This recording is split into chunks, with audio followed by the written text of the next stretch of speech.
کون ہے اسماعیلیز، آغا خانی یا بورا؟ ان کے بیچ کیا مختلف ہے اور کیا سملر؟ آج کی ایپیسوڈ اسی متعلق۔ السلام علیکم ورحمۃ اللہ وبرکاتہ۔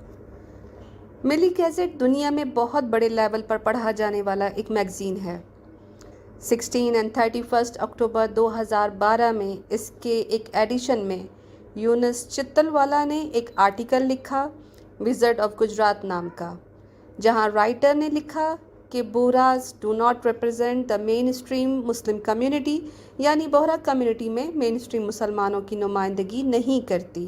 یعنی دوسرے لفظوں میں اگر کہا جائے تو بوہرا نے اپنے آپ کو اسلام سے الگ کر لیا ہے۔ انڈیا کی سپریم کورٹ میں ایڈوکیٹ اور معروف کانسٹیٹیوشنل لیڈر مسٹر اے جی نورانی نے 1980 میں جسٹس ناتھوانی کی کمیشن کی رپورٹ کا جائزہ لینے کے بعد داؤدی بورا جماعت کے غیر اسلامی طریقوں پر انالیسز میں اسے بے نقاب کرتے ہوئے کہا کہ The practices which the Commission report has exposed are totally opposed to Islam, and it would be suicidal for Muslims to show any sympathy for the Dawoodi Bohra priesthood. یعنی داؤدی بورا کے طریقے اسلام کے بالکل مخالف ہیں اور داؤدی بورا کمیونٹی کے پریسٹ یعنی دائیوں کے لیے ہمدردی ظاہر کرنا مسلمانوں کی خودکشی ہوگی۔ فاروق عبدالغفار، جن کا تعلق راجکوٹ گجرات سے ہے، وہ ان جیسے اور کئی مسلمانوں کے بیچ میں یہ سوال اٹھ رہا ہے کہ داؤدی بورا میں کیا خرابی ہے؟ داؤدی بورا نے باقی مسلمانوں سے خود کو الگ کیوں کر لیا ہے؟ داؤدی بورا کمیونٹی کا تھنک ٹینک یعنی کہ ماسٹر مائنڈ کون ہے؟ ان حالات میں مذہبی لیڈر ایچ سیدنا صاحب کا کیا کردار ہے؟ اور اسی طرح کے طریقے رکھنے کے پیچھے سیدنا صاحب اور ان کے فالوورز کا ہڈن یعنی کہ پوشیدہ ایجنڈا کیا ہو سکتا ہے؟ جسٹس ناتھوانی کمیشن کی رپورٹ سے پہلے مسلمان علماء کرام کمیونٹی ممبرز کو بورا کمیونٹی کے بند دروازوں کے پیچھے چھپی ہوئی ان اسلامک پریکٹسز کا معلوم نہیں تھا، جس میں سیدنا صاحب کو اللہ کے ساتھ جوڑنے کا شرک کیا جاتا ہے۔ یہی وجہ ہے کہ داؤدی بورا کمیونٹی کے پادری نہیں چاہتے کہ ان کے غیر اسلامی طریقوں اور ظلم کو پبلک میں لایا جائے۔ اس لیے جیسے ہی تحقیقاتی کمیشن کی اپوائنٹمنٹ کا اناؤنسمنٹ ہوا تو بورا کمیونٹی کے دائی اور مشنری، جن کو میں داؤدی بورا کمیونٹی کے پجاری بھی کہتی ہوں، اس کمیشن کے خلاف پوری دنیا میں شور مچانے کے لیے تیار ہو گئے اور اس پر پابندی کا مطالبہ کرنے لگے۔ ہر جگہ یہ بورا پجاری یہ نعرے عام کرتے ہوئے نظر آئے جیسے کہ اسلام خطرے میں ہے، شریعت میں مداخلت یعنی انٹرفیرنس ان شریعہ وغیرہ وغیرہ کے نعرے عام ہونے لگے۔ داؤدی بورا پجاریوں نے اپنی سپورٹ میں پرسنل لا، حج کمیٹی، شاہی امام مفتی عتیق الرحمن عثمانی وغیرہ کی حمایت لینے کی بہت کوششیں شروع کر دیں۔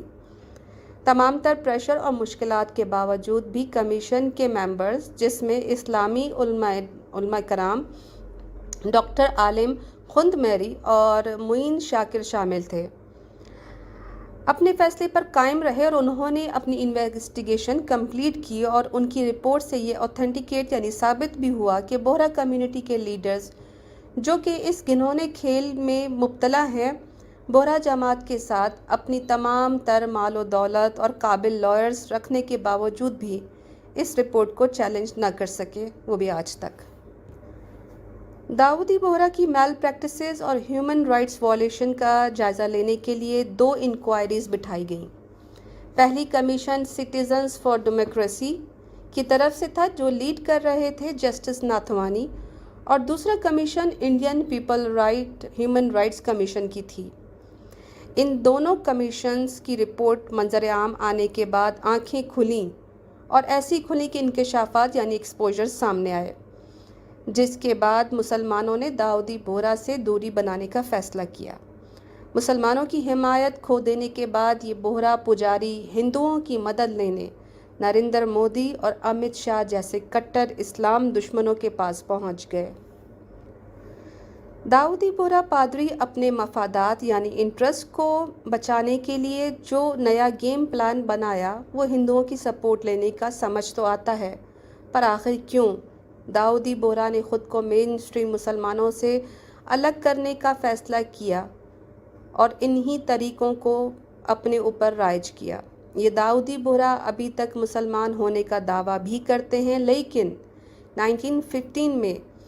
اس منصب پر آنے کے بعد اب تک یہ جماعت اسلامی طریقوں سے ڈیویٹ ہونے کے بعد اسلام سے خارج ہو چکے ہیں۔ داؤدی بورا کا 50th دائی ایک قرض میں ڈوبا ہوا غریب آدمی تھا، جبکہ 51 دائی سیف الدین دنیا کا سب سے دولت مند، عیاش، عیش و عشرت میں رہنے والا مشہور آدمی بن چکا ہے،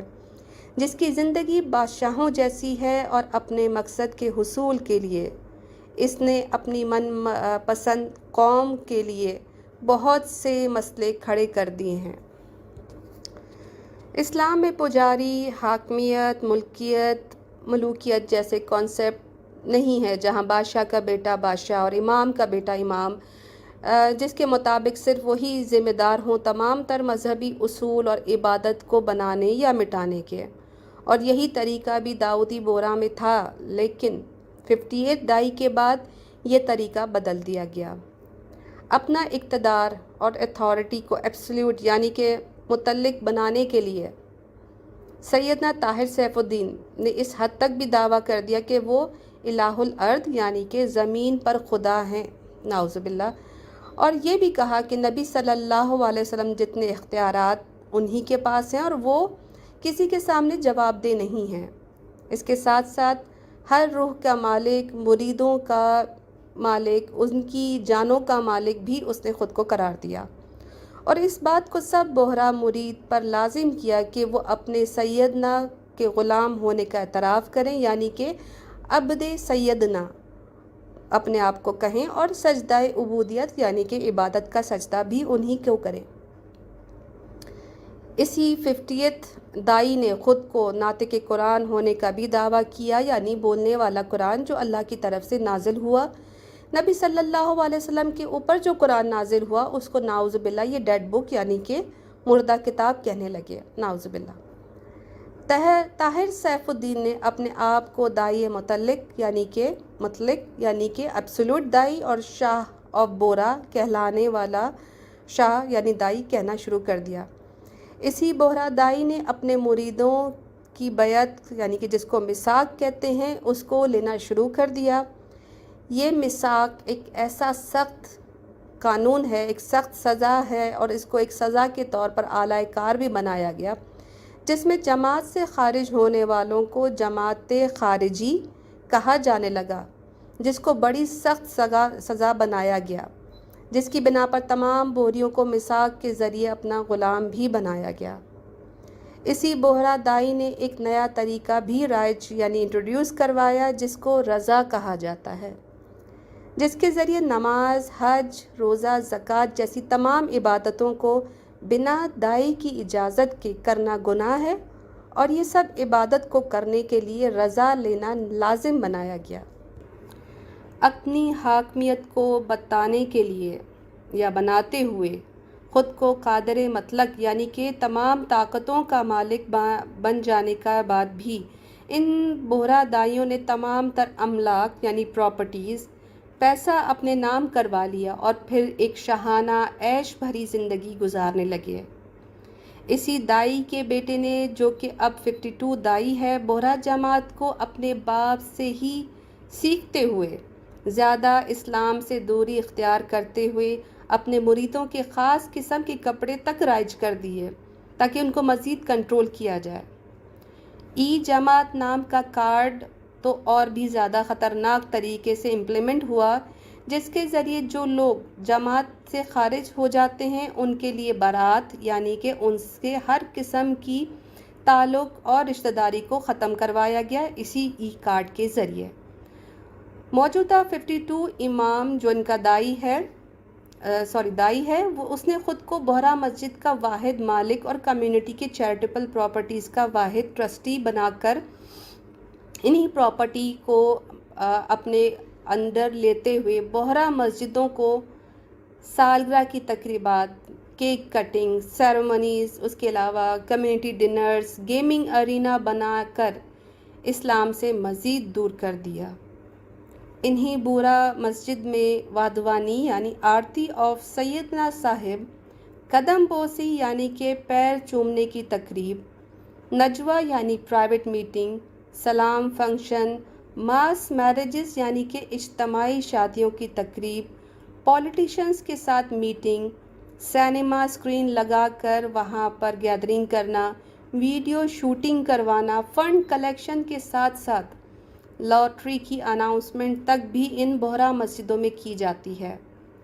اور اب تو یہ حد ہے کہ مصلی یعنی کہ جائے نماز کی جگہ بھی پیسوں سے خریدی اور ریزرو کی جاتی ہے، یعنی ہر طریقے سے نماز، مسجد اور اسلام کی روح پر وار کیے جاتے ہیں اس بہرا ریلیجن میں۔ داؤدی بورا اور مین اسٹریم مسلمانوں کو آپس میں الگ رکھنے کے لیے یہ داؤدی بورا پجاری جان بوجھ کر ان کے بیچ لڑائی ڈلواتے ہیں اور پھر ہندوؤں سے مدد مانگ کر اپنے ہی مسلمانوں کو مرواتے ہیں۔ 1988 میں دائی برہان الدین نے مسلمانوں کے خلفائے راشدین اور مومنوں کی ماں بی بی عائشہ رضی اللہ پر لعنت کی، جس کی وجہ سے ممبئی میں ہنگامہ برپا ہو گیا، جس میں بے گناہ 5 مسلمان شہید ہوئے